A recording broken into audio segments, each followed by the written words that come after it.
magandang araw sa inyong lahat. Andito na naman po ang inyong nag-iisang Mama Mia para sa panibago na namang kwento ng pag-ibig. Actually, hindi ito bago kundi part 2. Pero bago natin pag-usapan yan, nais ko munang magpasalamat sa inyong lahat at nais ko muna kayong kumustahin. Okay lang ba? Ayos lang ba ang araw natin? Nagising ba kayong masaya? Nagising ba kayong inspired? Naku, kung hindi, maraming reason po to be inspired, maraming reason po para bumangon, maraming reason po para maging masaya. Pero minsan, kahit na alam mo naman na maraming rason para sumaya, may mga pagkakataon talaga na sadyang nalulubog sa pighati ang ating mga puso, hindi po ba? Pero sana makatulong ang ating programa para mabawas-bawasan man lang ang bigat na inyong nararamdaman. Yun po ang ating goal and yun po ang ultimate kong motivation kung bakit ginagawa namin itong ating YouTube channel, kung bakit tayo nagsishare ng iba't ibang kwento ng buhay para nang sa ganon ay maging inspirasyon nyo rin para sa pagpapatuloy ng sarili nyong mga buhay, para sa paglaban ng sarili nyong mga challenges at battles. Naku, bago pa natin simulan ang lahat at bago pa tayo magkadramahan dito, nais ko munang batiin ang lahat ng mga taga Oakland, California, USA. Hello po kay Liza or Liza Labos ng San Pedro Capiz. Maraming salamat sa iyo. And syempre, hello din kay Eunice Franceliso. Tama po bang pagkakabasa ko ng pangalan mo, Eunice? O minurder ko na ito? Hello po sa mga taga Camotes Island, Cebu, Rhea. Maraming salamat sa iyo. Aki Kicks. Grabe naman yung pangalan mo, Aki Kicks. Hello po sa mga taga Laway, Kapas, Tarlac. Tama po ba ang pagkakabasa ko? Baka minimurder ko na ang inyong mga pangalan, yung mga apelido o di kaya mga lugar. Hello po sa Ismael family. Maraming salamat sa inyong pagkikinig. Judy Ann Conado, maraming salamat. And syempre, maraming salamat din sa ating mga tagapakinig na si Talia Bacornay Labto, Lilian Madria, maraming salamat sa iyo Lilian, Marites Laureta Yante, thank you so much, Rimor Bano, maraming salamat, Ana Malu Diaz, thank you so much sa inyong pakikinig, Irene, tama po ba? From Cyprus, maraming salamat sa iyo Irene, Joel or Joeline Kabuhat, maraming salamat Joeline, and happy birthday daw kay Jed Angelo D. Ocampo Lopez. Ayun, maraming salamat. Magandang umaga din, Didi Valencia, Colasio Entertainment. Hello sa mga taga Doha, Qatar. Jairanoy Oraldin, tama po ba ang pagkakabasa ko? Nako naman. Hello po sa mga legal wife daw. Bakit may mga pinariringgan kang ganyan? Nako, wag kang ganyan Hello po kay Antonio Villanueva. Maraming salamat sa iyo. And syempre, kay Rupaline Miguel from KSA or Kingdom of Saudi Arabia. Minumukbang rin daw niya ang ating storya. Maraming salamat. Hello po kay Mary Wynn Zell Channel. Maraming salamat. Che Diaz. Maraming thank you sa iyo. And syempre, hello kay pa-shoutout Mama Mia, pabati ng birthday ng anak ko, February 23, Charles Justin Pano Mendoza po. February 23 is our wedding anniversary and boyfriend-girlfriend anniversary of my husband. Oh, ganon.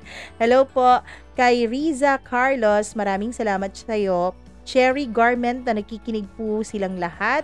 Hello po sa mga taga Pandi, Bulacan, Eva, Janice, Andren, at sa boss niya raw na napakabait ni si Ma'am Jeneline Akman.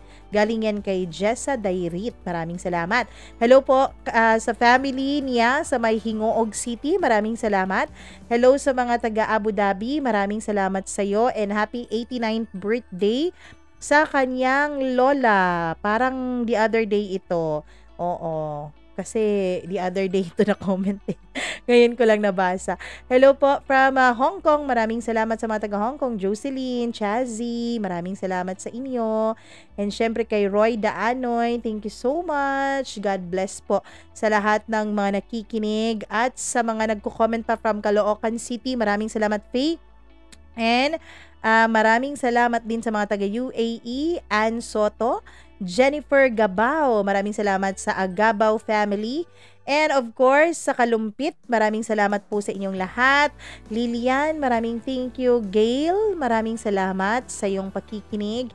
And syempre, JM Ruiz. Hello po kay JM, kay Ed, and kay Rosie from UGC. And hello po sa mga nakikinig. Oo, sa mga hindi raw nagsiskip ng ating mga ads. Maraming salamat. Mama Mia, mahirap makita ang dimple mo. Bakit? Kasi mataba na. Okay lang yun. Hello po kay Rinang Yan Werner. Maraming salamat sa mga taga-Occidental Mindoro. Maraming salamat po sa inyo, sa family Rinang Yan. Salamat. And syempre, always daw nakikinig habang nag-work. Shout out daw sa anak niya at sa partner niya, Lon Laureta. Maraming salamat. And hello po sa mga taga-Kuwait at sa lahat ng mga nag-comment na hindi ko na po maiisa-isa lahat kasi meron po tayong hinahabol na oras. Baka puro na lang to pa shoutout. Anyways, ang kwentong itatampok ko ngayon sa inyo ay part 2 po ng kwento natin kahapon. Kung natatandaan nyo, ay kwento po yun ni Lizelle at ni Darwin. So, part 2 ito. Kung hindi mo pa narinig yung part 1, please skip muna ito. Wag muna ito ang panoorin mo. Panoorin mo muna yung upload natin kahapon. Kung saan mo makikita, please click muna yung pangalan ko dyan, yung Mama Mia CDO. Click mo yan sa baba. Pagkatapos, hanapin mo dun sa videos yung upload kahapon, yung 1 day ago. Yun ang tignan mo kasi yun po ang part 1. Huwag ka pong mag-skip ng part 2, baka hindi mo maintindihan yung kwento. Kaya, balik ka muna sa part 1. At kung tapos ka na sa part 1, welcome back po para sa part 2 ng storya ni Lizelle. Dito lamang sa paborito niyong programa, ang Dear Mama Mia.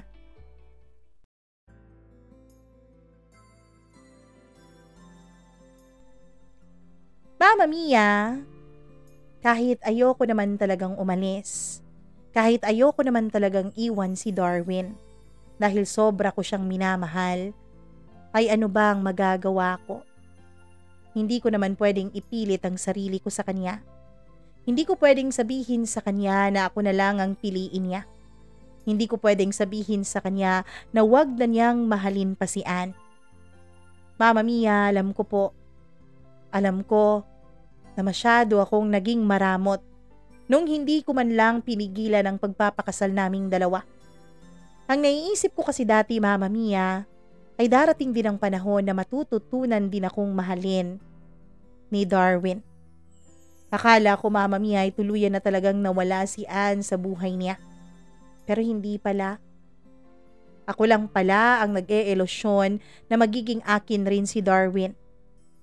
Ang buong akala ko kasi, Mama Mia, kapag kasal na ang dalawang tao ay wala nang makakapaghiwalay pa sa kanila. Pero sa sitwasyon namin, sa rason kung bakit kami nagpakasal ni Darwin, siguro nga, Mama Mia, ay mali yun. Siguro nga, dapat na-anticipate ko na darating din kami sa ganitong sitwasyon at sa ganitong panahon. Mama Mia, minahal ko po ng husto si Darwin. Pero kahit kailan, hindi ko po yun nasabi sa kanya. Hindi ko yun nasabi sa kanya dahil nahihiya akong maunang magsabi. Alam ko naman kasi na mare-reject lang ako. Dahil sa simulat sa Paul, alam ko naman na hindi ako ang tinitibok ng kanyang puso. Kaya naman, nung sa ikalawang pagkakataon ay nakita ko silang magkasamang dalawa ni Ann, ay naisip ko, Mama Mia, na dapat ay bigyan ko na sila ng tsansang lumigaya. Ako naman ang hadlang para maging tuluyang masaya silang dalawa. Kaya tuluyan na nga akong umalis. Hindi na nga ako nakapagpaalam ng maayos sa aking mga magulang. Ang ginawa ko na lang ay nag-text na lang ako sa mama ko. Sinabi ko sa kanya na kailangan ko munang lumayo. Kailangan kong ayusin ang sarili ko. Sinabi ko rin sa kanya, Mama Mia, na hindi ako maligaya sa piling ni Darwin. At alam ko rin na hindi maligaya sa akin si Darwin. Mama Mia, humingi rin ako ng tawad sa mga magulang ko through text. Sinabi ko rin sa mama ko na huwag silang magagalit kay Darwin dahil wala naman itong ginawang masama. Lahat ng mga nangyari sa amin noon ay ginusto ko. Hindi naman ako pinilit ni Darwin. Kaya naman hindi fair sa kanya na pakasalan ako. Hindi fair sa kanya na itali ang buong buhay niya sa akin. Wala naman siyang ginagawang masama.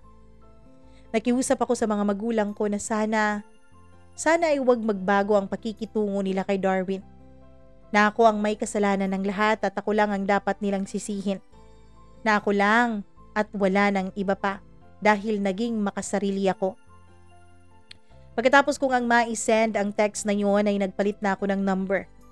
Sinira ko na ang luma kong SIM card at bumili ako ng bago. Pero sinave ko muna ang mga importanteng numbers doon. Number ng yaya ko, number rin ng mama at papa ko. Hindi ko na sinave ang number ni Darwin, Mama Mia. Para naman huwag akong matempt na kontakin siya. Alam ko kasi, Mama Mia, na sa sobrang pagmamahal ko kay Darwin, darating at darating ang panahon na matitempt akong i-contact siya. Na matitempt akong sabihin sa kanya ang lahat ng mga nararamdaman ko. Matapos ko ngang magpalit ng number, Mama Mia, ay sumakay na ako ng barko. Pumunta ako sa isang liblib na probinsya. Buti na lang talaga at meron akong trust fund noon at meron naman akong mga alahas at pera. May sarili akong savings account. Kaya ang ginawa ko, Mama Mia, ay nagrenta ako ng isang mumurahing bahay sa probinsyang pinuntahan ko. Naisip ko noon na magtrabaho. Dahil college level naman ako, Mama Mia, ay agad din akong nakahanap ng trabaho doon sa probinsya. Hindi nga lang masyadong kalakihan ng sweldo pero ayos na rin. Makakaraos na rin ako. Mama Mia, sa unang mga araw ko doon sa probinsya ay wala akong ibang ginawa kundi umiyak lang ng umiyak. Ni bumangon sa kama ay hindi ko ginagawa. Kung hindi pa ako maiihi ay hindi talaga ako babangon. Kahit tubig, hindi ko tinitake, Mama Mia. Lubhang napakalungkot ko. Lubhang napakahina ko. Tinatanong ko ang Diyos kung bakit naging ganito ang kapalaran ko. Ano ba ang nagawa ko sa past life ko para parusahan ako ng ganito? Mama Mia, oo nga at hindi ako nakahanap o nakaharap noon sa hirap ng buhay kahit nung bata pa ako dahil medyo may kaya naman talaga ang mga magulang ko. Pero alam mo ba, Mama Mia, na nahiling ko noon na sana ay mahirap na lang ako. Mas kakayanin ko pa siguro yun kaysa sa sakit na nararamdaman ko ngayon. Walang araw, walang oras na hindi ko tinitignan ng picture ni Darwin sa cellphone ko. Iyak ako ng iyak. Wala akong ibang ginawa noon. Pagkalipas ng 2 linggo ay dun ko naisip na hindi pwedeng tumigil ang buhay ko. Ano bang plano ko? Magpakamatay na lang? Hindi naman maaari yun. Kailangan kong kumilos. Kailangan kong subukang mabuhay. Kailangan kong magsimula ng bago. Kahit masakit, kahit mahirap, kailangan kong kalimutan si Darwin. Kaya naman, Mama Mia, naghanap ako ng trabaho. Buti na lang talaga at natanggap agad ako. Nung natanggap ako sa trabaho ay unti-unti po na para bang nababawasan ng kahit na konti ang nararamdaman kong sakit. Hindi na ako umiiyak sa umaga. Dahil busy-busy na ako sa pagpe-prepare para pumasok ng trabaho. Pero kahit pala okay na okay ako sa umaga, Mama Mia, pagdating ng gabi, ay hindi ko pa rin napipigilan ang sarili kong maiyak. Napakalungkot naman ang buhay ko. Walang ibang nagmamahal sa akin. Liba na lang sa mga magulang ko na alam kong alalang-alala na sa akin. Pero sinadya ko talagang wag muna silang kontakin. Alam ko na kapag nakontak ko sila ay sasabihin nila yun kay Darwin. Ayokong sa pangalawang pagkakataon ay maobliga si Darwin na hanapin ako. Na sa pangalawang pagkakataon ay maobliga siya na gawin niya akong responsibilidad niya.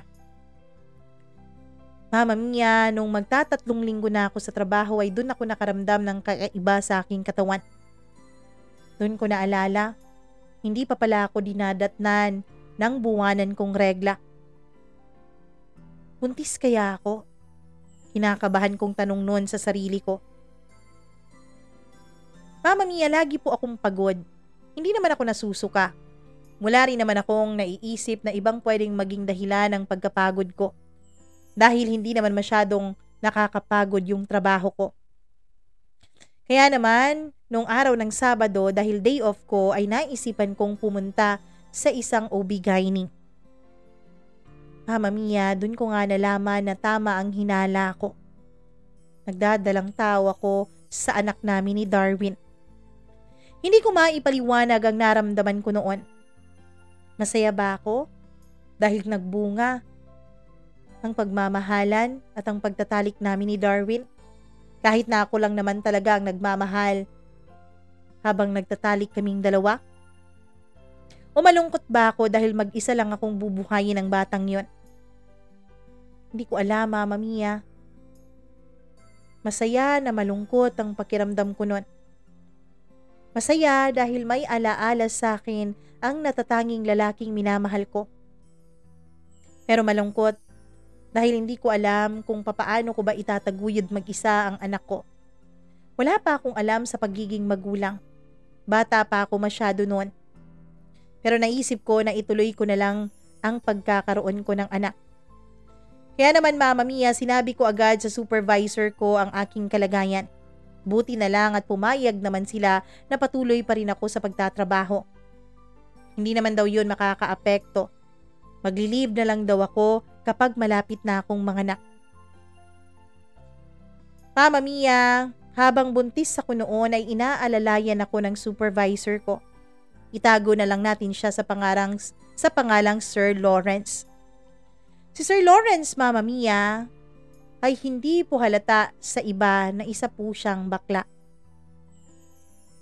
Ayaw kasi ng mga magulang niya na maging bakla siya dahil nag-iisa lang siyang anak na lalaki. Ang naisip niya noon nung malaman niya ang storya ng buhay ko ay siya na lang daw ang bahalang managot sa anak ko. Pero hindi ako pumayag. Sabi ko may asawa akong tao. Sabi ko merong ama ang anak ko. Pero Lizelle, sabi mo nga 'di ba wala na siyang pakialam sa'yo? Sabi mo may iba na siyang minamahal. Kaya wag mo na lang ipilit yan. Alam mo ba na matutulungan mo ako sa gagawin ko? Oo, tutulungan kitang buhayin ng bata. Tutulungan kitang hanapan ng mag-aalaga ito. Aakuin ko ang bata, Lizelle. Basta ba, ipapakilala kita sa mga magulang ko bilang aking girlfriend. Mama Mia, nung una ay naisip ko talagang kahibangan ang pagpapanggap na naiisip niya. Paano niya gagawin yon? Paano kapag nalaman ng mga magulang niya na kasal na ako? Alam mo, tanggalin mo na lang yung singsing sa kamay mo. Pagkatapos palipasin mo ang ilang araw, mawawala din yung marka na yan. O pwede nating palitan ng engagement ring para isipin talaga ng mga magulang ko na girlfriend kita. Natatawa talaga ako sa sinabi niyang yun, pero sabi ko pag-iisipan ko muna. At mula nga nung inalok niya sa akin na siya ang tatayong ama ng anak ko, Mama Mia, ay unti-unti kaming naging close dalawa ni Sir Lawrence. Lawrence na nga pala ang pinapatawag niya sa akin nang sa ganon ay masanay ako. Pero kahit na Lawrence lang pinapatawag niya sa akin, may mga pagkakataon na nadudulas pa rin talaga ako. Mag-aapat na buwan noon ang tiyan ko. Nung unti-unti ay naramdaman ko na pinag-uusapan ako ng ibang mga tao. Lalong-lalo na yung mga tao sa opisina namin. Hindi ko alam, Mama Mia, kung bakit ba napaka-big deal sa kanila ang kalagayan ko. Tinatanong nila kung sino raw ang ama ng anak ko. Hindi ako sumasagot, humingiti lang ako. Pero isang araw, habang nasa pantry ako, ay pinag-uusapan ako ng mga tao. Ramdam ko na ako ang pinag-uusapan nila dahil nung pumasok ako ay bigla silang tumahimik lahat. Hanggang sa may isang hindi nakatiis at nilapitan ako. Hoy Lizelle, eto sa atin ay tanong lang ha, wag mong ikakagalit. Tunay bang si Sir Lawrence ang ama ng anak mo? Pag nang nagtanong siya noon, Mama Mia, ay nasa mid talaga ako ng juice na iniinom ko. Hindi ko mapigilan ng mapatawa. Ano? Mama Mia, itutuwid ko na sana ang mga sinabi niya nang biglang sumulpot sa likuran ko si Sir Lawrence. Oo, ako ang ama ng dinadala ni Lizelle. Kaya pwede ba tigilan niyo na ang pakikipag-chismis dyan? Mama Mia, ang akala ko noon ay matatapos ang chismis sa opisina. Pero lalo pa yatang lumala. May iba kasi na nakakahalata sa tunay na kasarian ni Lawrence. Pero dahil nga in-announce na niya sa buong kumpanya na siya ang ama ng anak ko, ay wala na rin akong naging choice kundi sakyan ang nais niyang gawin at ang nais niyang palabasin. Mama Mia, wala naman talaga akong balak noon na magsinungaling. Wala akong balak na patulan ang iminumungkahi ni Lawrence. Pero dahil nga in-announce na niya sa buong kumpanya yung balitang yun at hindi naman ako nakapalag, ay sinakyan ko na lang ang mga sinabi niya. Ilang araw din na naging usap-usapan ang pag-amin noon ni Lawrence. May mga naririnig pa ako kung paano daw nagkaroon ng anak si Lawrence, halatang halata raw ang pagiging binabain nito. Meron namang nagsasabi na pwede naman daw ang double blade. Pwede naman daw na pumapatol sa lalaki at pumapatol sa babae. Sa tingin ko noon ay lalo pang lumala ang sitwasyon naming dalawa. Kaso lang, Mama Mia, ang hindi ko inaasahan ay nung tawagin ako ni Lawrence sa loob ng kanyang opisina. Akala ko ay pagagalitan niya ako sa isang trabahong hindi ko na-submit nung nakaraang araw. Ewan ko ba? Nung nabuntis ako, Mama Mia, ay naging makakalimutin ako. Palagi na lang kasi akong inaantok at ang gusto ko na lang ay palaging matulog at mahiga. Bago pa man ako nakaupo sa upuan ay sinabi ko na sa kanya na humihingi ako ng dispensa. Pero tumawa siya. Hindi naman daw yun ang pakay niya. Ang gusto niya raw ay handa ko ang sarili ko dahil ipapakilala na niya ako sa mga magulang niya sa weekend. Ano? Bakit mo ko ipapakilala? Ano ka ba naman? Lumalaki ng lumalaki tong pagsisinungaling natin. Sabi ko. Lizelle, please naman, magtulungan tayo. Tutulungan kitang makaahon sa kinasadlakan mo. Tutulungan mo rin ako sa mga magulang ko. Kung hindi ka nga lang kasali, pakakasalan kita. Sabi niya. Tumawa ako, Mama Mia. At ano? Kukuha ako ng martilyong ipupukpok ko sa ulo ko? Naku, kung mapapakasalan kita, hindi rin kita pakakasalan. Kasi alam mo ba, namumroblema na nga ako noon kay Darwin na babae ang kaagaw ko. Paano pa kaya sa'yo? Tumawa siya, Mama Mia. Well, at least ako mahal kita bilang kaibigan. Yung Darwin na yun, kahit pagkakaibigan nyo ay hindi niya pinahalagahan. Sabi niya. Noon, Mama Mia, ay bigla na naman akong nalungkot. Naalala ko na naman ang nakaraan namin ni Darwin. Kahit pa sabihin, Mama Mia, na nakakangiti at nakakatawa na ako, sa loob-loob ko ay malungkot pa rin ako. Sa loob-loob ko ay miss na miss ko pa rin si Darwin. Kahit na ilang buwan na ang nakakaraan mula nung huli ko siyang makita, ay hindi pa rin talaga siya nawawala sa puso't isip ko. Mama Mia, mahal na mahal ko pa rin talaga si Darwin. Napukaw lang ang pag-e-imagine ko sa kanya nung biglang pumalakpak sa harap ko si Lawrence. Huy girl, ano ka ba? Kanina pa ako salita ng salita dito tapos ikaw nagdi-daydream lang dyan. Ano na? Sige na, papakilala na kita sa parents ko ha, para tumigil na sila. Alam mo bang yung lola't lolo ko palagi nilang sinasabi na mag-asawa na raw ako dahil gusto pa nilang umattend sa kasal ko? At gusto pa nilang makita ang apo nila sa tuhod sa akin? Girl, please, tulungan mo naman ako.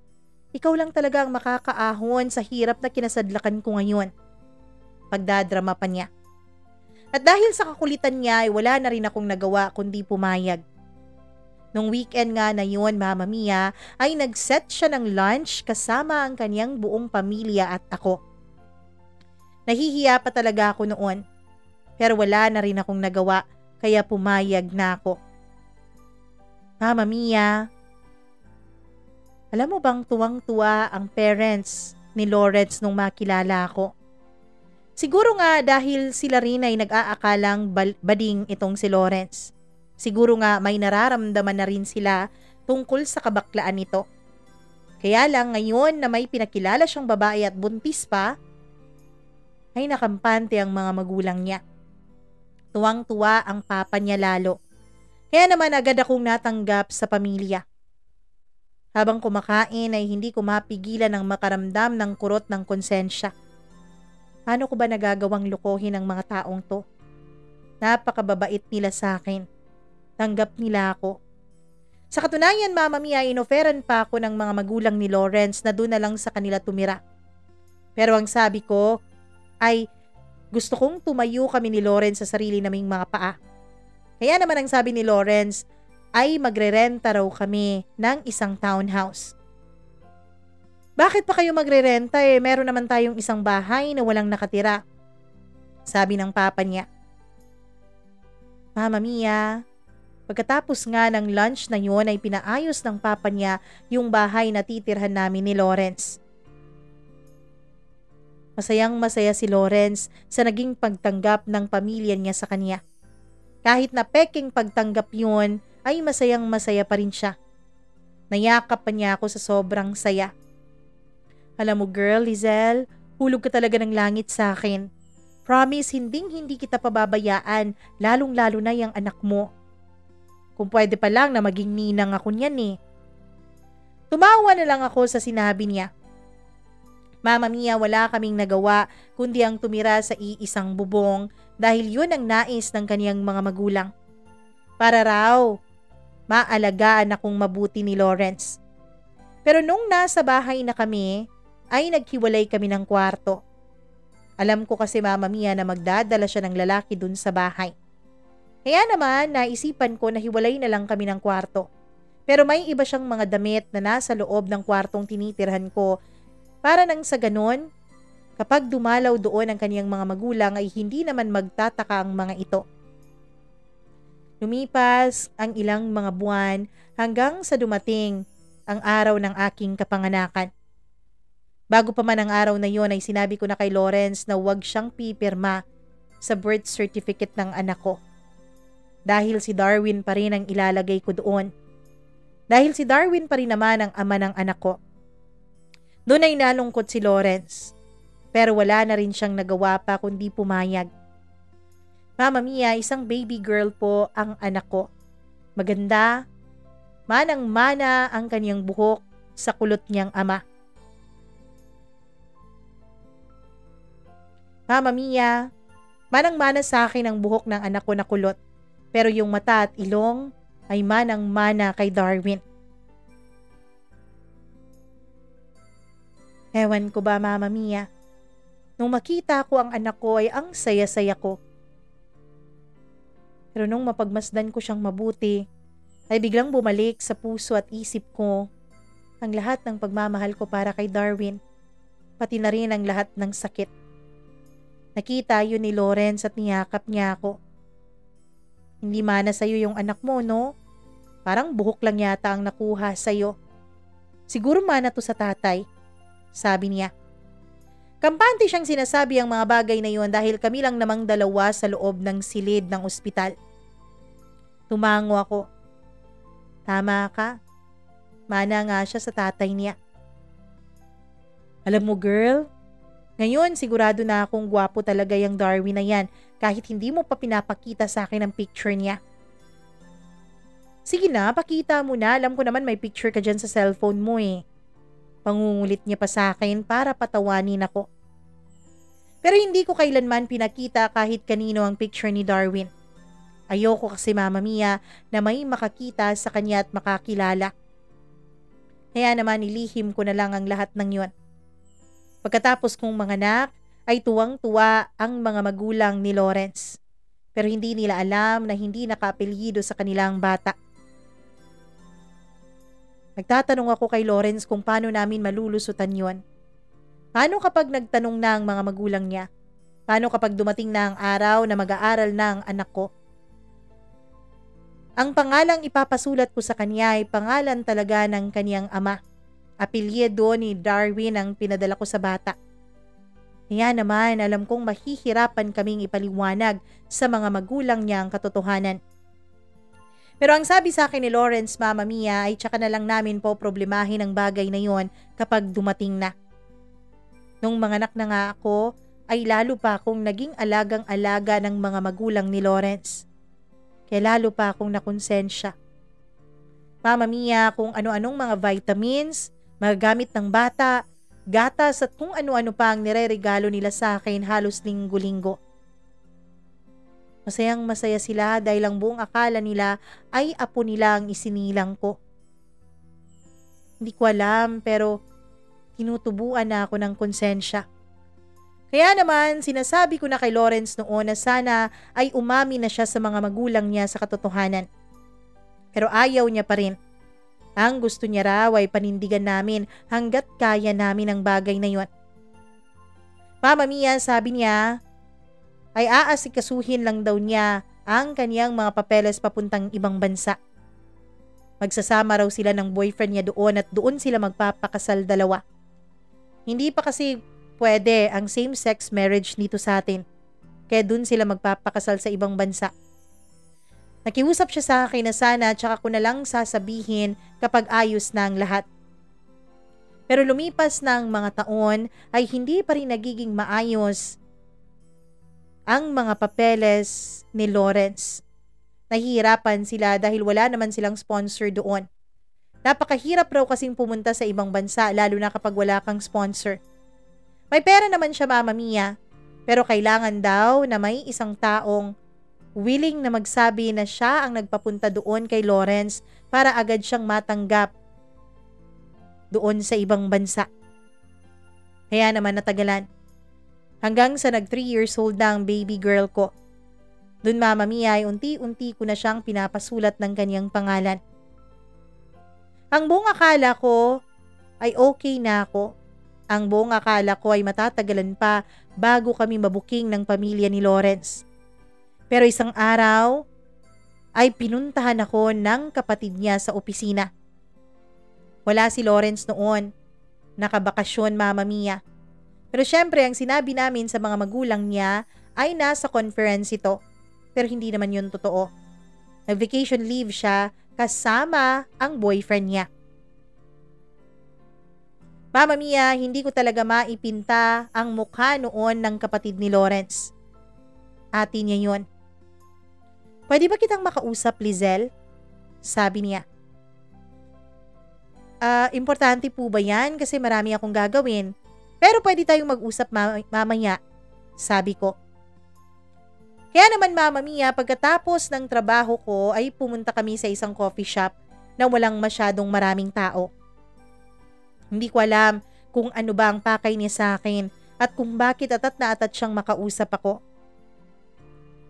Lizelle, teka ha, may ipapakita ako sa'yo. Sino to?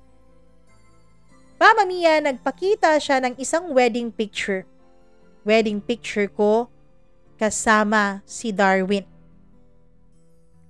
Doon ay nauutal akong magsabi sa kanya. Hindi ko alam kung paano ko aaminin. Tinatawagan ko si Lawrence pero hindi naman siya sumasagot. Siguro masyado siyang nag-enjoy kasama ang boyfriend niya sa bakasyon niyang yun. Kaya hindi na niya ako iniisip pa. Tinext ko siya, Mama Mia, pero wala pa ring response. Tinitigan lang ako ng ate niya. Lizelle, sagutin mo please ang tanong ko. Sino ang lalaki na nasa picture kasama mo? Yumuko ako, Mama Mia, at wala na akong naging choice pa kundi aminin sa kanyang totoo. Asawa ko po yan, ate. Sabi ko. Kung ganon niloloko mo ang kapatid ko? Galit na galit niyang sabi. Ate, hindi po, hindi po. Anong ibig mong sabihin hindi? So alam ni Lawrence na may asawa ka na? Tumango ako, Mama Mia. Nako! Bobo pala yung kapatid ko. Bakit pumapatol sa babaeng may asawa na? Paano kayo magpapakasal niyan? Paano ang pamangkin ko? Doon ay yumuko ulit ako. Mama Mia, hindi ko nakita kung ano ang reaksyon niya pero ilang saglit po siyang natigilan. Lizelle, wag mong sabihin. Wag mong sabihin na hindi rin si Lawrence ang ama ng anak mo. Pagkasabi niyang yun ay tumulo ng mga luha sa mga mata ko. So tunay nga. Tunay ngang hindi si Lawrence ang ama ng dinadala mo? Napakawalang hiya mong babae ka. Sabi niya sabay sampal sa akin. Pinagkatiwalaan kita. Pinagkatiwalaan ka ng kapatid ko at pinagkatiwalaan ka ng buong pamilya namin. Paano mo siya nagawang lokohin? Paano mo siya nagawang iputan sa ulo? Pinaangkin mo sa kanya ang isang batang hindi naman pala sa kanya? Mama Mia, hindi ko alam noon kung papaano ko aaminin sa kanya na si Lawrence naman talaga ang may pakana ng panloloko sa kanila. Na si Lawrence naman ang may gusto na itago namin ang katotohanan tungkol sa anak ko. Pero ayokong pangunahan si Lawrence. Ayokong maging magkaaway sila ng pamilya niya kaya tumahimik na lang ako. Doon ay dali-daling umalis ang ate niya. Ako naman, Mama Mia, ay dali-dali ring pinuntahan ng anak ko. Ayokong madamay siya sa gulo. Kaya ang gusto ko sana noon ay umalis na sa bahay na pinapatirhan sa amin ng mga magulang ni Lawrence. Pagkadating ko sa bahay, ay naabutan ko pang nag-aaral ang anak ko kasama ang yaya niya. Inutusan ko ang yaya niya na bihisan ng anak ko at i-empake na ang mga gamit nito. Ma'am, saan po tayo pupunta? Please, Inday, wag nang maraming tanong. Please, tulungan mo na lang ako. I-empake mo lahat ng gamit ng anak ko at mag-e-empake ako ng mga gamit ko. Habang nag-e-empake ang katulong ko, Mama Mia, ay tinatanong niya kung ang dahilan ba ng pag-alis namin ay ang lalaking palaging pumupunta at natutulog sa kwarto ni Lawrence. Hindi na lang ako umiimik noon. Mama Mia, iniisip ko na lang noon na siguro nga panahon na para malaman ni Inday ang katotohanan. Pero mamaya ako na i-explain sa kanya kapag nakaalis na kami. Inday, pagkatapos mo dyan, mag-empake ka na rin ng mga gamit mo. Isasama kita. Pero ma'am, paano po si Sir Lawrence? Mga magulang niya po ang kumuha sa akin bilang katulong niyo. Inday, please. Huwag mo akong iwan sa ganitong pagkakataon, please. Kailangan kita. Sabi ko. Doon ay parang naawa na rin siya sa akin, Mama Mia, kaya nag-empake na rin siya ng mga gamit niya. Pero bago pa kami tuluyang matapos sa pag-empake, ay sumugod na lahat ng mga kapatid ni Lawrence, pati na rin ang nanay at tatay niya. Nung nakita ko silang papasok sa sala, ay tinawag ko agad si Inday at pinakuha ko ang anak ko at pinapasok sa loob ng kwarto. Ilak niyo ang kwarto, Inday, at wag na wag kayong aalis at wag na wag kayong lalabas hanggat hindi ko sinasabi. Sabi ko. Mabilis pa sa 4:00 na kinuha ng katulong ang bata at pumasok sila sa loob ng kwarto ko. Mama Mia, nung makapasok na ng tuluyan ang pamilya ni Lawrence, ay isang malutong na sampalang tinanggap ko mula sa nanay niya. Manloloko kang babae ka. Tinanggap ka namin ng buong buo sa pamilya namin tapos ganito lang ang gagawin mo? Sabi niya. Umiiyak na lang ako noon, Mama Mia. Sabi ko tawagan nila si Lawrence at siya ang magpapaliwanag ng lahat. Labis-labis na ang pag-iyak ko noon at hindi ko na alam ang gagawin ko. Kung ano-anong panunumbat na ang natatanggap ko mula sa pamilya ni Lawrence. Pero hindi ko siya magawang mailaglag. Mama Mia, malaki po ang naging tulong ni Lawrence sa akin. Kung hindi dahil sa kanya, malamang ay hindi ako nakasurvive sa buhay ko bilang isang single mother. Kaya naman hanggat sa kaya ko ay pinoprotektahan ko pa rin siya. Nasa kasagsagan kami ng pagtatalo ng mga magulang niya nang biglang dumating si Lawrence. Nabasa niya raw kasi ang text message ko. Dun Mama Mia ay pinaliwanag niya sa mga magulang niya ang lahat. Galit na galit sa kanya ang mga ito, lalong-lalo na ang papa niya, na inatake pa talaga ng high blood at isinugod pa sa ospital. Mama Mia, habang nasa ospital ang papa niya ay hindi naman kami mapakali ni Lawrence kaya sinundan namin ang mga ito. Pagkadating namin sa ospital ay sinugod kami ng kaniyang mga kapatid. Mga walang hiya kayong dalawa. Bakit pa kayo pumunta rito? Gusto niyo ba talagang patayin si Papa, ha? Sabi ng mga ito kay Lawrence. Umiiyak naman si Lawrence, Mama Mia, na humihingi ng tawad sa kanila. Pinaliwanag niya ang kaniyang sarili. Ang sabi niya, hindi niya alam kung papaano ipapaliwanag sa kanyang pamilya ang tungkol sa kanyang tunay na pagkatao. Kaya naman nagsinungaling siya sa mga ito. Hindi sapat yan na dahilan, Lawrence. Pwede bang lumayas ka na? Huwag ka nang magpapakita sa mama at papa. Baka kung ano pang mangyari sa kanila. Pagkasabi niyang yun, Mama Mia, ay bumagsak ang mga balikat ni Lawrence. Tumalikod siya at sabay paalis na ng ospital kaya sinundan ko siya. Siguro, Lizelle, panahon na para harapin mo na ang mga magulang mo. Halos 4 na taon ka na ring nawala. Ako din naman, haharapin ko na ang buhay ko ng mag-isa. Naiintindihan ko ang mga sinabi niya, Mama Mia. Nais niya na magkanya-kanya na kami ng buhay. Nagpasalamat ako kay Lawrence. Nagpasalamat ako sa lahat ng tulong niya sa akin. Nagyakapan kaming dalawa at ang sabi niya walang iwanan. Ako naman ay pinuntahan na sa bahay ang anak ko at ang katulong. Mama Mia, nung nasa bahay na ako, ay denial ko ang number ng nanay ko. Mag-4 na taon. 4 na taon na wala akong kontak sa kanila. Paano ko ba ipapaliwanag sa kanila ang lahat? Umaasa ako, Mama Mia, na yun pa rin ang number ng nanay ko. Kaya naman tuwang-tuwa ako nang mag-ring yun. Hello? Sino to? Sabi nung nasa kabilang linya na kahit ilang taon na ang lumipas ay kilalang-kilala ko pa rin ang boses. Mama? Pagkasabi ko noon ay ilang saglit siyang hindi umimik. Hanggang sa sumigaw na siya. Lizelle? Lizelle, anak, ikaw ba to? Naku, Ricardo, ang anak mo! Tawag niya sa papa ko. Doon ay nagkaiyakan kami sa telepono. Sinabi ko sa kanila na uuwi na ako at may sorpresa ako sa kanila.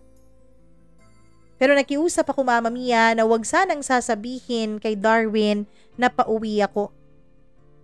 Doon ay sinabi ng mga magulang ko na matagal na raw wala sila Darwin sa lugar namin. Umalis na raw ang mga ito at hindi nila alam kung nasaan. Ako naman ay nakahinga ng maluwag. At least, isa lang ang papaliwanagan ko. Ang mga magulang ko lang. Pero nalungkot pa rin ako, Mama Mia. Umalis na pala si Darwin sa lugar namin. Siguro ay masaya na sila ngayon na nagsasama ni Anne. Siguro ay may sarili na rin silang pamilya. Kaya naman sabi ko, panahon na para harapin ko ang dati kong buhay. Panahon na rin para tuluyan ko nang ibigay kay Darwin ang tunay niyang kalayaan. Nagpasalamat ako sa katulong, Mama Mia, dahil hindi ko naman siya pwedeng isama sa amin. Malayo yun at ang sabi niya, hindi niya raw pwedeng iwan ang pamilya niya sa probinsya. Tinext ko na lang si Lawrence ng mahabang mensahe ng pasasalamat. Habang nasa biyahe kami papunta sa mga magulang ko, ay iba yung kaba ang nararamdaman ko. Kaba dahil hindi ko alam kung anong madadatnan ko. Pero excited ako at the same time dahil makikita ako ng muli ang mga taong nagmamahal sa akin. Pagkarating ko ng bahay ay gulat na gulat ang mga magulang ko dahil may bitbit akong bata. Lizelle? Sino ang batang yan? Tanong ng papa. Hindi pa ako nakakasagot pero agad na sinugod ng mama ko ang bata at niyakap. Gulat na gulat naman ang anak ko at umiiyak noon, Mama Mia, dahil hindi niya kilala ang mga taong nasa kanyang harapan. Pinaliwanag ko sa anak ko na lolo't lola niya ang mga yon. Nung nalaman nila kung ilang taon na ang bata ay sigurado silang si Darwin ang ama. Hindi mo ba to pinaalam kay Darwin? Sabi ni Mama. Wag na po, Ma. Wag na po. Lizelle, magtapat ka nga sa amin. Bakit ba bigla ka nalang umalis? Tanong ng mga magulang ko habang naghahapunan na kami. Gusto ko sanang magpaliwanag sa kanila pero hindi ko alam kung papaano ko uumpisahan. Pwede po bang sa susunod na mga araw na lang tayo mag-usap tungkol doon? Ang gusto ko lang sana ngayon ay makapagpahinga kami ng anak ko. Pakiusap ko sa kanila. Pumayag naman ang mga magulang ko, Mama Mia. Pumasok kami sa loob ng kwarto ko. Nakita ko doon ang malaking wedding picture naming dalawa ni Darwin. Gusto ko nang maiyak noon pero pinigilan ko dahil alam kong magtatanong ang anak ko. Pero hindi ko pa rin napigilan ang pagiging curious ng anak ko. Mami, sino po yung guy na kasama mo sa picture? Tanong niya. Doon ay hindi na ako nagsinungaling sa anak ko.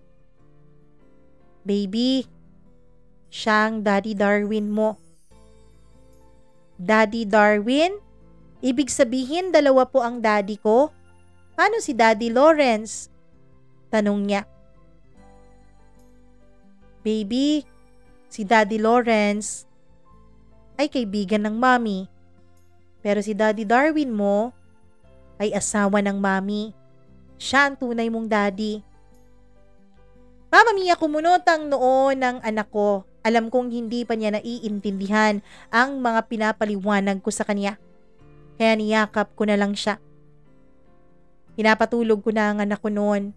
At nung napansin ko na nakatulog na siya, ay binuksan ko ang drawer na nasa malapit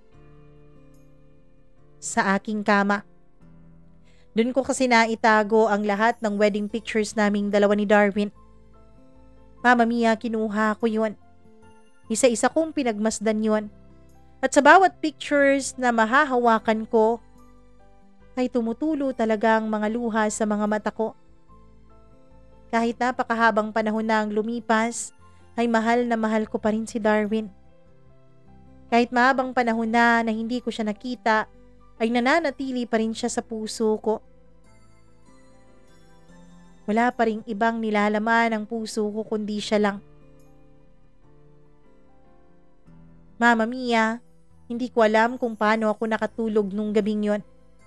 Basta pagkagising ko, ay nasa harapan ko na ang anak ko at tinatawag ang pangalan ko. Mami Lizelle, Mami Lizelle, sabi niya. Bakit baby? Tanong ko naman. May bisita po tayo sa baba, sabi ni na lolo at lola. Halika, punta na tayo. Hindi ko alam kung sinong bisita yon. Wala naman akong idea noon, Mama Mia. Ang naisip ko ay baka sumunod sa amin si Lawrence. Nag-toothbrush lang ako at saka nagbihis. Ngunit pagkababa ko ng hagdan, Mama Mia, ay bigla pong nangatog ang mga tuhod ko. Dahil kahit nakatalikod yung lalaki sa akin, ay kilalang kilala ko pa rin siya. Alam na alam ko pa rin ang itsura ng likuran niya. Kahit ilang taon na ang lumipas, alam na alam ko pa rin na siya yung lalaking minamahal ko. Nung tiningnan ako ni Mama, siguro ay nakita niya ang lumingon sa may hagda ng mama ko. Kaya naman lumingon na rin siya sa kinaroroonan ko. Mama Mia, hindi ko maipaliwanag ang naramdaman ko nung masilayan kong muli ang kaniyang mukha. Tiningnan niya ako. Hindi siya ngumiti sa akin. Pagkatapos ay tiningnan niya ang nasa likuran ko. Walang iba kundi ang anak ko, Mama Mia. Hindi ko alam kung tatakbo ba ako pabalik ng kwarto o itatago ko ba ang anak ko. Pero sa huli ay pinili ko na lang na harapin siya. Traidor talaga tong mama ko. Alam kong siya ang kumonta kay Darwin. Mama Mia, tiningnan ako ng mabuti ni Darwin nung makalapit na siya sa akin. Kumusta ka na? Ilang taon din tayong hindi nagkita. Sabi niya. Hindi pa rin ako makasagot. Nangangatog pa rin ang tuhod ko at alam ko na kung bubuksan ko ang bibig ko ay nanginginig ang boses ko. Kaya tiningnan ko lang siya. Doon ay umupo siya, Mama Mia. At tiningnan niya ang anak ko na nakatago lang sa may likuran ko. Hello? Baby, anong pangalan mo? Tanong niya sa bata. Cheska po, sabi ng anak ko.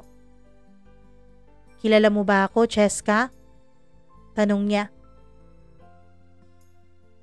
Opo, kagabi po kita nakilala sa picture mo dun sa kwarto ni Mommy. Sabi niya. Inosenteng-inosente ang anak ko noon. Hindi ko alam, Mama Mia, kung paano ko siya poprotektahan sa mga tanong ng ama niya. Kung gayon, sino ako? Pagkatanong ni Darwin noon ay doon na ako pumalag. Darwin, pwede bang wag mong biglain yung bata? Sabi ko. At bakit, Lizelle? Dahil hindi mo ako pinakilala sa kanya? Dahil itinago mo ako sa kanya? Mama Mia, sa tono niya ay parang sinusumbatan niya ako. Kaya naman umiral na ang pride ko noon. Ang pride kong matagal kong nilunok alang-alang sa pagmamahal ko sa kanya noon. At bakit ko sasabihin sa'yo? Bakit? Interesado ka bang malaman ang tungkol sa anak ko? Tanong ko. Anak natin, Lizelle. Alam kong anak natin si Cheska. Nung marinig ng mama ko na nagsasagutan na kami, ay kinuha niya si Cheska. Tara, Cheska, dun muna tayo sa lolo mo. Halika. Sumunod naman ang anak ko, Mama Mia, dahil siguro ay nararamdaman niya ang tensyon sa pagitan namin ng ama niya. Nung mawala na ang anak ko ay tuluyan ko nang hinarap si Darwin. Pinatatag ko ang sarili ko, Mama Mia. Hindi na ako pwedeng maging katulad ng dati. Hindi na ako pwedeng maging mahina. Kung dati ay kinakaya-kaya lang ako ni Darwin. Kung dati ay mas lalo ko siyang minamahal. At kung dati ay palagi kong inuuna ang kapakanan niya, ngayon ay iba na. Kapakanan na ng anak ko ang mas importante para sa akin. Darwin, pwede ba? Pwede bang huwag kang magkunwari na concern ka sa akin at sa anak mo? Bakit? Hindi ba kayo nagkaroon ng anak ni Ann?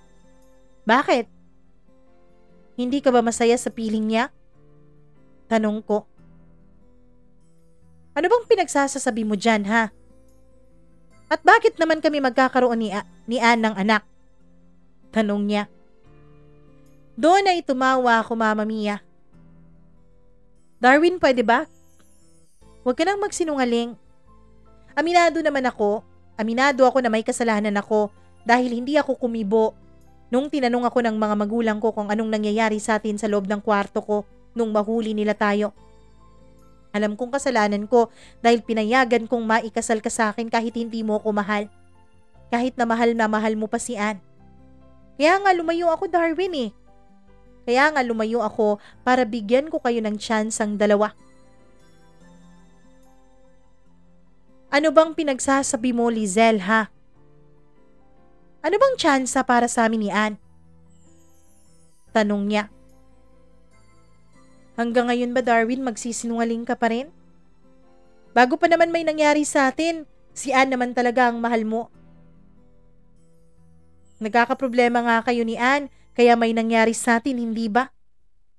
Kung hindi kayo nagkakaproblema noon, hindi ka naman mag-iinom, hindi ka malalasing, at hindi magkakaroon ng rason ng mga magulang natin para ipakasal tayo sa isa't isa. Sabi ko. Oo, totoo yung sinasabi mo. Pero bakit nga kami magkakaroon ng anak ni Ann? Matagal na kaming tapos. Doon Mama Mia ay sinampal ko siya at hindi na ako nakapagpigil pa. Tapos? Matagal na kayong tapos? Alam mo bang sinundan kita, Darwin? Sinundan kita dahil nagkaroon ako ng kakaibang kutob isang araw. Alam kong mali ang ginawa ko. Alam kong wala naman akong karapatan noon dahil kasal nga tayo pero sa papel lang naman at hindi mo naman ako mahal. Sabi ko. Pero sinundan pa rin kita. At nakita ko kayong dalawa. Matapos ang halos 4 na oras ay papalabas kayo sa loob ng isang hotel. At anong ginawa niyo sa isang hotel na yon, ha? Ano? Dahil lang doon nag-conclude ka na may relasyon kaming dalawa? Anong dahil lang doon? Darwin, hotel yun. Ano bang ginagawa ng isang lalaki at isang babae na pumapasok sa hotel? At isa pa, hindi lang yun isang beses, kundi pangalawang beses ko kayong nahuli. Yung pangalawa ay nasa loob kayo ng isang restaurant. Magkadikit na halos ang mga mukha ninyo habang tinitignan yung cellphone mo.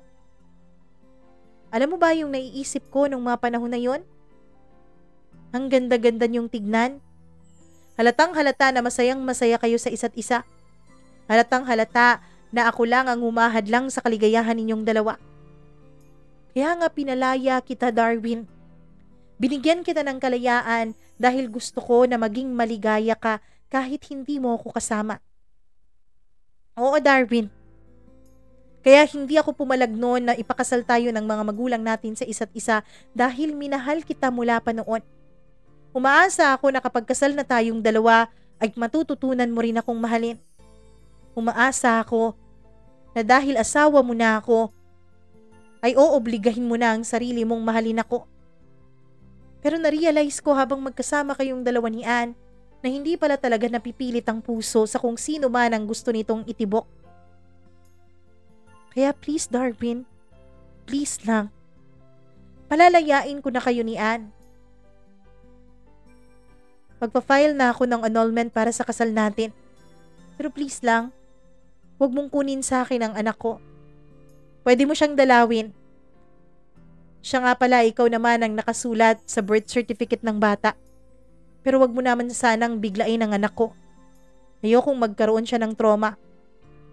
Pwede kitang ipakilala sa kanya. Pero please, please, huwag mong kunin sa akin ang anak ko.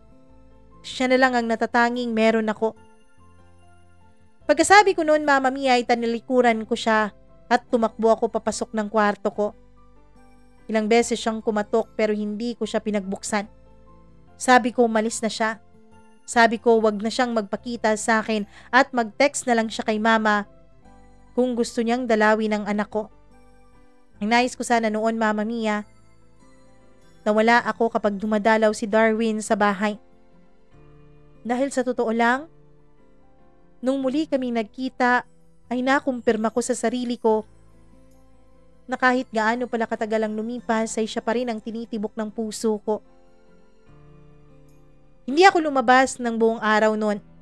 Kinakatok ako ni Mama at binibigyan ng pagkain. Ang sabi ko, wag na niyang papapasukin sa bahay si Darwin, lalo na kapag nandoon ako.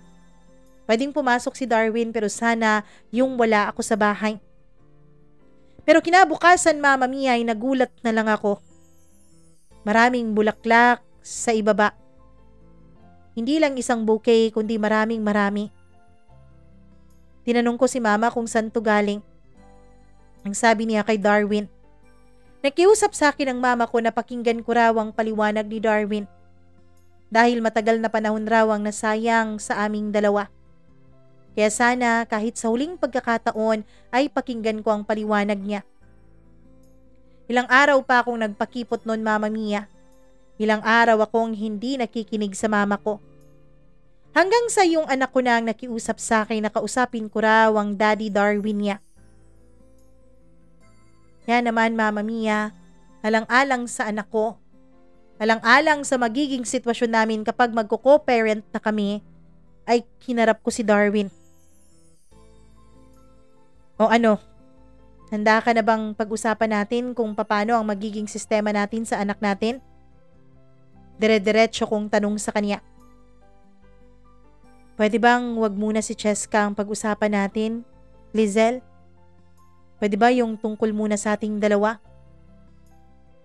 Darwin, wala na tayong dalawa. Huwag kang mag-alala. Kung ang nais mo ay mas pabilisin ang annulment, bukas na bukas, hahanap agad ako ng abogado para ma-file na yon. Pagkasabi ko noon, ay lumungkot ang mukha niya. Gusto mo ba talagang maghiwalay tayong dalawa, Lizelle? Kasi ako hindi. Kasi ako, gusto kong ipagpatuloy natin ang ating pagiging mag-asawang dalawa. At anong gusto mo, Darwin? Gawin mong habang buhay nakabit si Anne? Pwede ba, Lizelle? Makinig ka nga muna sa akin. Oo, naging girlfriend ko si Anne bago pa maging tayo at bago pa tayo ikasal. Pero nung matapos na tayong ikasal, hindi kami kailanman nagkaroon ng relasyon. Mama Mia, nagugulat ako sa mga sinasabi niya pero pinapaniwala ko pa rin ang sarili ko na hindi yun totoo. At anong ginagawa niyo sa hotel? Anong ginagawa niyo sa restaurant na halos magkapalit na kayo ng mukha? Mama Mia, doon ay pinakita niya sa akin ang isang picture. Yan. Yan ang ginagawa namin sa hotel. At kung nagstay ka lang doon, malalaman mo na hindi lang kaming dalawa ni Lizelle ang nandun, kundi marami kami. May mga kontraktor. At ito, tignan mo. Mama Mia, picture ng isang bahay ang kanyang pinakita. Hindi mo ba natatandaan? Civil engineer. Si Anne, hindi ba? Siya ang kinuha kong engineer para sa magiging bahay nating dalawa. Sorpresa ko sana sa'yo yun eh. Pero bigla ka na lang nag-conclude sa isip mo. Pinangunahan ka ng selos mo. Doon, Mama Mia, ay hindi ko alam kung paano magre-react. Nagugulat ako. Gulat na may halong pagkapahiya. Totoo ba to? Sabi ko sa kanya. Para maniwala ka, sige. Maghintay ka dyan. Mama Mia, kinuha niya ang cellphone niya. Pagkatapos ay tinawagan niya si Anne at nagka-video call kami. Hello, Lizelle! Nakabalik ka na pala. Kumusta? Nakita mo na ba yung bahay niyong dalawa? Nako, sana magustuhan mo ha. Collaborative effort namin yon, sabi niya. Hindi ko alam kung paano ko sasagutin si Anne. O eto, nagsiselos ng walang dahilan. Kaya pala umalis dahil akala ay may relasyon tayo dalawa. Tumawa si Anne sa kabilang linya. Naku Lizelle, sorry ha. Sinabi ko naman kasi dyan sa lalaking yan na sabihin sa'yo yung bahay niyo. Na gawin kang parte sa mga plano. Pero ang gusto niya ay maging sorpresa sa'yo lahat. Kaya nag-isip ka tuloy ng hindi maganda. Pero Lizelle, wala kaming relasyon. Alam mo naman 'di ba na bumalik ako sa ex ko? Dahil yun talaga ang mahal ko. At kaming dalawa nga ang nagkatuluyan. Mama Mia, pagkatapos ng tawag na yon ay hindi ko maharap ng mabuti si Darwin. Napakahaba ng panahon na sinayang ko sa aming dalawa. Gusto ko sanang tumakbo ulit sa kwarto ko pero pinigilan niya ako at niyakap. Ngayon naniniwala ka na ba? Lizelle, mula nung maikasal tayong dalawa, mula nung napagmasdan kitang matulog, ay narealize ko na ikaw ang babaeng para sa akin. Oo, aaminin ko. Nung pumayag akong magpakasal sa'yo ay wala pa talaga akong nararamdaman. Pero nung makita ko kung gaano ka-peaceful na natutulog, doon ko naisip na ikaw ang babaeng para sa akin. Hanap ako ng hanap, pero yung best friend ko lang pala ang babae na tinitibok ng puso ko. Pagkatapos niyang sabihin yun, Mama Mia, ay hindi na ako nagpaawat pa at hinalikan ko na siya. Mula nga nung araw na yun, ay naging masaya na kaming dalawa ni Darwin. Ngayon, Mama Mia, ay malapit na akong manganak sa pangatlo naming magiging baby. Hindi naman perpekto ang aming pagsasama. Meron pa ring mga away dahil syempre nagkakakilanlan pa lang kami bilang mag-asawa. Pero isa lang ang nasisigurado ko. Ngayon ay hindi na ako magiging padalos-dalos sa mga desisyon ko sa buhay at sa mga pagkukonclude ko lalong-lalo na tungkol sa asawa ko. Ngayon, Mama Mia, ay mas pakikinggan ko na siya. Ngayon, ay mas uunahin ko muna siyang unawain bago ang husgahan. Maraming salamat po sa pakikinig nyo sa kwento ng buhay ko. Nawa ay natuwa kayo at na-inspire sa naging kwento naming dalawa ni Darwin. Muli po akong nagpapasalamat, Lizelle.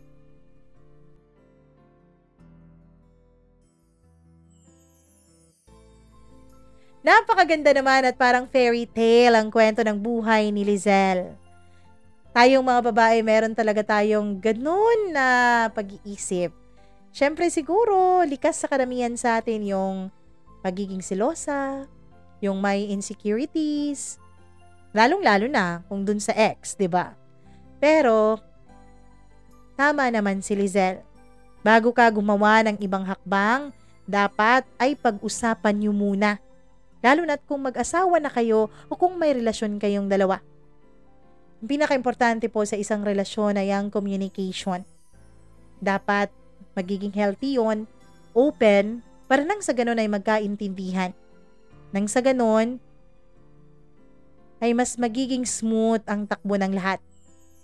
Kung magdesisyon kayong wag nang ituloy ang lahat dahil sa kung ano-ano mang mga rason, at least sigurado sa inyong dalawa, hindi katulad ni na Darwin at Lizelle na may mga taon na nasayang dahil sa maling akala. Maraming salamat sa inyong pakikinig sa kwento ni Lizelle at ni Darwin. 2 parts po ito, may part 1 po. And kung nagustuhan niyo po ang kanyang kwento, i-like at i-share ang video na to. I-click ang notification bell kung nakapag-subscribe na. Kung hindi pa, subscribe muna. Tapos click the notification bell. Pagkatapos ay mag-email rin kayo ng sarili niyong kwento kung nais niyong pag-usapan natin ang kwento niyo dito sa ating YouTube channel.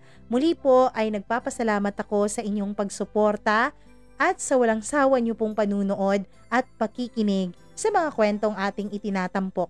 Ako po ang inyong Mama Mia. Magandang araw sa inyong lahat.